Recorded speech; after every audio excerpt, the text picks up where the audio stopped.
Ethan Skolnick here with Alex Toledo at the Miami Heat. Win by 3. They survive at the end. Terrence Ross had 3,000 threes tonight. But Duncan Robinson with 9 threes for the Heat. Great performance also by Goran Dragic, who scored in the 20s, and Kelly Olynyk. The three of them gave a lot of offense.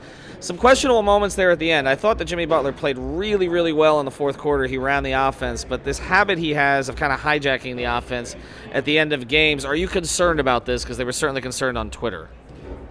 Slightly concerned is where I kind of rate my concern right now. I feel like it's a problem if they keep resorting to this in the fourth quarter. I feel like their offense is kind of based around the threat of the three, and if guys are just really not moving around, and Jimmy and Bam are just kind of out there on their own trying to create for everything, I think that's not really what you want. I think as much of a good fourth quarter player Jimmy can be, I think it forces him into these jump shots, which aren't great decisions by him either, but I think the offense has kind of got to go back to a little bit of movement in the fourth quarter, because that's what really propels them, all game, all season, is their great offense.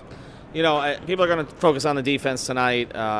You only give up, 87 to Milwaukee. You give up 113 to Orlando. Orlando scored almost as many points. 50% shooting, and they're not a good offense, as you and I were talking about during the game. But I don't think the Heat played that badly defensively. I don't think they were as engaged as they were against Milwaukee. I do think one thing that's interesting, and you mentioned it, this closing group they're going to defensively, where they took Duncan Robinson off the floor, and they're playing DJJ, Crowder, Iguodala, Bam, and Jimmy together. So Eric Spoelstra's rolling out the all-defense group, and I think you can see the flexibility that they have and the different kinds of groups they're going to be able to go to in the playoffs. I think this becomes big in the playoffs, Alex, when you have time to prepare for a team, but the Heat can still spring 5, 6, 7, 8 different lineups.